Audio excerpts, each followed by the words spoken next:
Começa agora Esporte Brasil na Web TV.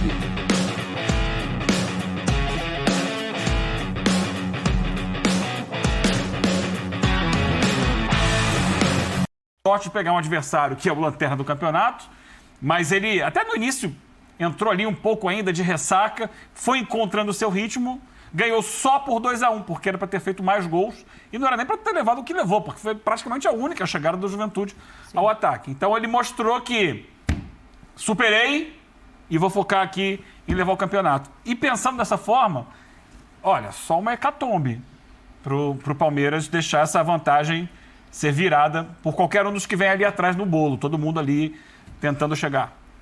Breiler Pires, tudo bem com você? Tudo Quero bem, saber Dani. se você vai dar um jeito de discordar. Não, jamais discordaria de você. Boa noite, companheiros, fãs de esportes. Palmeiras tem uma situação muito tranquila, como o Eugênio falou, controlada. E esse controle se dá por uma vantagem de 8 pontos, amanhã pode ser 7, caso o Flamengo vença o Goiás, Sim. Mas principalmente por ser um Palmeiras que depende demais do Campeonato Brasileiro. O Palmeiras hoje só tem a competição de pontos corridos, enquanto o Flamengo, que é o principal concorrente, está dividido. Tem final de Libertadores, possivelmente final de Copa do Brasil. E o Palmeiras agora, apostando todas as fichas no Brasileiro, pode administrar muito bem. Tem a vantagem da tabela, que faz com que o Palmeiras possa administrar de forma relativamente confortável. Vamos fazer um cenário até conservador. Imaginar um empate, algo que seria uma surpresa contra o Santos, o Palmeiras jogando no Allianz Parque, por se tratar de um clássico. Sim. Depois, pode até perder para o Atlético fora, que ainda assim se mantém na liderança, independentemente dos resultados. Então é uma situação bastante cômoda para o Palmeiras, mesmo depois de uma eliminação. Não vejo o Internacional, que hoje é o vice-líder, com condições de brigar por título. Para mim, o único que realmente ameaça ou pode ameaçar é o Flamengo. E com o Flamengo dividido em 3 competições, vejo como um campeonato bastante encaminhado para o Palmeiras nesse momento. Justamente por um contexto de eliminação, um contexto de que o torcedor e o clube passam a apostar todas as fichas no Brasileiro. E o Palmeiras sentiu, e é algo que é absolutamente normal, o fato de ter sido um jogo tenso contra o Juventude, para mim era até esperado, por tudo isso. No ano passado, o Atlético Mineiro, quando é eliminado pelo Palmeiras da Libertadores, faz um jogo dificílimo com o Internacional no Mineirão. E ali, mesmo num jogo tenso, vence por 1-0, custou a quebrar a linha defensiva do Inter, mas ali abre 11 pontos de vantagem, respira e depois o campeonato anda com a forma ou com o ritmo que deveria ser. Então, imagino que vai acontecer isso com o Palmeiras. Era o jogo para tirar essa tensão, para virar definitivamente a página, mas ficou flagrante que alguns jogadores do Palmeiras estavam ali até com a perna presa. Um deles, Gustavo Gomes. Gustavo Gomes hoje, para mim, fez um jogo abaixo do que costuma fazer. Falha no gol do Juventude, porque para o Gustavo Gomes, para um zagueiro padrão dele, né, aquele tipo de lance do Pita levar vantagem só botando a bola na frente não é comum. Então isso mostra como... E a falha defensiva como um todo. O Guilherme Parede faz um gol no meio de 3 defensores do Palmeiras. Então isso mostra que não era um contexto normal de jogo. E até por isso o Palmeiras precisa valorizar bastante essa vitória, que hoje não era um jogo para encantar. Era um jogo simplesmente para vencer, independentemente da forma como foi, não com a superioridade imaginada pela diferença dos times na tabela, no orçamento, no elenco, mas sim por uma situação que é de pós-eliminação Libertadores, e era fundamental para o Palmeiras sair com os 3 pontos. Cumpriu a missão. E cumpriu, Dani, Breiler, Pedro, mostrando o mais importante a essa altura. Mostrando volume, mostrando organização, mostrando que o trabalho está ali. O trabalho não se desfez. Então, aquilo que a gente elogiou no Palmeiras ao longo de toda a temporada, olha, tem uma consistência tática e técnica do time do Palmeiras. Que pode ser que em jogos extremos não seja o suficiente. Não foi na Libertadores, e já não tinha sido na Copa do Brasil. Né? No jogo extremo, aquele que você tem que dar o seu máximo, pode ser que não. Mas na regularidade de um campeonato em que você vai enfrentar equipes mais fortes e mais fracas, você vai fazendo o óbvio, hoje o que era. Eu vou dominar o Juventude e vou ganhar do Juventude. E já no primeiro tempo era para ter aberto o placar, teve situações de gol para isso. No segundo fez 2, poderia ter feito mais. Dominou o jogo. Indiscutivelmente, o Palmeiras foi muito melhor que o Juventude.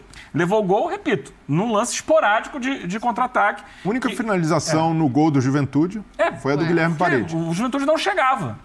Especialmente depois ali dos 25 do primeiro tempo, quando o Palmeiras cresceu no jogo, né? Tomou conta do jogo. Para te devolver, quando eu falo no crescimento do Palmeiras, é muito por isso, porque fica a sensação de que não foi o Juventude que impediu o placar de ter sido aberto no primeiro tempo. Foi o Palmeiras que ali, devagar, foi se encontrando e criando as oportunidades e a confiança e a segurança que precisava para esse jogo. É aquele início tímido, né? Que eu chamei aqui de ressaca, porque é aquele ambiente que você está ainda, caramba, eu tenho que recomeçar. O ambiente de terça estava ali hoje ainda, naquele início. E tinha que dar uma sacudida. E foi com o tempo. Mas foi com o tempo, ele veio e o Palmeiras correu muito pouco risco até abrir o placar. Por quê? Porque justamente ele tem a base. Então ele sabe os caminhos, ele sabe como fazer, ele sabe o que tem que fazer, ele sabe a quem recorrer para determinadas situações. E o jogo foi crescendo. Já no primeiro tempo, o zagueiro do Juventude tira a bola do pé do Gustavo Gomes. A bola era só encostar e dar um toquinho, tira a bola. Seria um gol. Teve o chute do Dudu também, que passou muito perto. Outras situações ali de fora da área. Pegoraro foi muito bem, goleiro do Juventude. Quando a gente falava, Dani, durante a semana, repito, de eu não acreditar num ladeira abaixo após a eliminação da Libertadores, é por isso. Não é que o Palmeiras vinha oscilando e construindo resultado e sabe-se lá como. Sim. Há uma maneira de se construir resultado.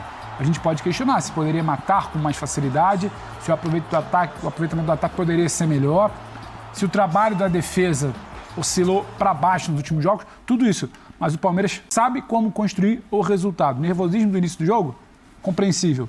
Achar também um gol como achou, não por acaso, enfiada do Marcos Rocha pro ataque ao espaço ali do Rony, é o que se espera do Palmeiras também. Então, eu acho que o possível título do Palmeiras, você fala em estar nas mãos, e concordo, só deixa de levantar a taça se o Palmeiras deixar escorrer das mãos. Não se alguém vier e simplesmente roubar ali da mão dele. Passa muito por isso. O Palmeiras sabe o que tem que fazer. Não é que ele tem que se reinventar, começar um trabalho do zero, esperar um jogador numa função X. Sem o Rafael Veiga agora que teve que passar por uma cirurgia, não tem mais jeito. Não é isso. O Palmeiras sabe o que tem que fazer. Passa muito por isso, além da vantagem. A vantagem só torna mais confortável para mim. Tem o porém. É um time meio que no limite. Sim. Porque mas calculado também, eu acho. Os reservas ainda não deram a resposta que se esperava deles. Então, por exemplo, na sexta-feira surgiu aí a notícia de um eventual interesse no Rony, do futebol do Catar.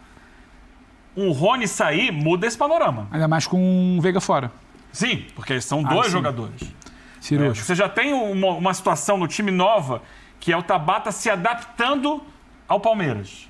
Então, ele não está completo. Ele está jogando, né, com base nos seus pilares hoje, Dudu, Rony e Scarpa, principalmente o Scarpa. Do meio para frente isso, tá? Sim. E com o Tabata chegando para se adaptar. Porque eu acho que o Tabata é o jogador para o ano que vem ocupar o lugar do Scarpa, que vai embora ao final do ano, ao final da temporada. Agora, se negocia um jogador da importância do Rony hoje dentro do elenco, aí ele deixa de ter mais uma peça e talvez, assim, não a mais importante, mas um desses pilares do ataque. Eu acho. Sem o Rony, o Palmeiras perde. Então, é fundamental que isso não caminhe. Sim, eu acredito até que não vai caminhar por dois motivos, né? É por porque tem que se priorizar a competição, a conquista. Eu entendo da questão financeira dos clubes, mas a gente sabe que o Palmeiras também não é um clube altamente endividado que precise, de qualquer maneira, fazer caixa. Esse é um ponto. E o outro ponto o Palmeiras tem 50% dos direitos econômicos do jogador. Então, chega a oferta de até 78 milhões de reais, o Palmeiras tem a metade. Sim. E aí tem o ponto de vista esportivo, né, pra gente debater aqui, que é quem entraria nessa vaga? Tem um nome. O Endrick não tá pronto. Mas o único que poderia ser seria ele. Para essa pressão... E para mim, a cirurgia de hoje também entra na mesa do debate. Conta, né? Pra Só mim, para a gente esclarecer, o o Rafael Veiga passou por uma artroscopia no tornozelo. É uma cirurgia relativamente simples no meio do futebol. Poderia ser uma coisa ligamentar que seria muito mais grave, mas depois de tentar o tratamento conservador, o Palmeiras optou pela cirurgia e provavelmente ele só volta em 2023. Isso entra na pauta, só que quando o Eugênio fala do limite, eu concordo. Eu olho para o calendário. Eu olho para o calendário, estava até fazendo as contas aqui, o Palmeiras cansado, no limite e sem ter como se garantir nas peças que saem do banco, ele agora faz 8 jogos em 50 dias. Não, agora isso não é comum. Isso é bom. Não é comum. Isso então, é bom. ótimo, mais um motivo para a vitória de hoje. Não é comum. Então, é o que eu falo, o Palmeiras vai jogar de 18, dia 28, a única sequência que ele tem em jogo encavalado ali é 3, 6 e 10. De resto, ele vai ter sempre 5, 6 ou 7 dias de descanso. Isso é fundamental. Já perdeu o Veiga. Não perdeu vantagem, não perdeu gordura na tabela. Não se pode perder o Rony. Imagino eu que o peso esportivo vai ter que funcionar na hora da conversa, como vai ter que funcionar também o poder de argumentação da situação do Rony. Você não pode perder Rony e Veiga, sendo que o teu banco ainda não responde. Só que você ganha, pelo menos, essa situação do tempo. Não é bom ser eliminado de Copa do Brasil, eu discordo. Não é bom não ir para a final da Libertadores. Todo mundo queria estar disputando talvez mais algum título, pelo que é o time do Palmeiras. Mas, isso posto, passado, olha para o Campeonato Brasileiro. E agora as coisas começam talvez a jogar um pouco a favor. Precisava virar essa página, vencer esse jogo, dormir com 10 pontos que seja, amanhã cair para 7 ou cair para 8, ou pode ser... Ou não cair, né? Ou não cair, mas eu acho que assim, isso tudo posto, o Palmeiras agora tem relativamente ali o barco balançando menos do que foi durante a semana. Porque durante a semana era muita gente que não só analisa, mas talvez torce para o barco virar. Eu achava que o barco não ia virar, ele podia ficar ali instável, só que o Palmeiras tem condição de colocar esse barco tranquilo de novo ali para navegar, pelo trabalho que tem, pelo que a gente conversou aqui. Sim. Então acho que agora talvez essa página virada tem também um pouco de tranquilidade olhando para frente. E falando sobre Rony, mais uma vez ele mostrou a importância dele para o time. Não entendo o ponto do Eugênio, né, de tratar o Endrick como uma opção, mas o que me chama mais atenção é que o quão espantoso é a dificuldade dos reforços de frente vingarem no Palmeiras. Sim. E aí, tem 3, né? A gente está falando de Rafael Navarro, que volta hoje. O Rafael Navarro já passou Merentiel e Lopes como opção. Sim. E o cenário era, Rafael Navarro chega no Palmeiras, faz aqueles gols em sequência na Libertadores e depois dificuldade. Eu falei, Rafael Navarro vai custar a ter oportunidade de novo quando chegarem Merentiel e Lopes. E os dois chegam... E por isso eles chegam, né? Exato. E eles chegam porque o Navarro não tinha explodido. Não, e aí entra Merentiel e Lopes e com nenhum deles havia expectativa ou urgência de serem titulares, porque o titular é o Rony. Mas nem mesmo para entrar no segundo tempo, eles são considerados. Então, é algo para se pensar, algo que dificulta essa adaptação. É o fato do time do Abel não jogar com esse centroavante mais fixo. Então, Lopes, Navarro, até mesmo Merentiel, que se movimenta mais, eles precisam fazer algo diferente, algo que o Rony faz, que é essa movimentação incansável, a recomposição. Então, até por isso, pelo jeito que o Palmeiras joga, o estilo que o Abel tem, eu vejo que a entrada do Endrick no time, quando acontecer, vai ser de forma muito gradativa. Porque o Wagner Ribeiro... Mas tem que acontecer, né? Não... E eu tenho dúvida... Não dá pra colocar nele o peso do Rony sair. Eu preciso de um cara aqui pra... Muito obrigado por assistir o nosso vídeo. Se você gostou, então não se esqueça de inscrever no canal e deixar o seu like, para ficar por dentro sobre o mundo do futebol e ajudar para o crescimento do canal, para produzirmos mais vídeos para você que é amante do esporte.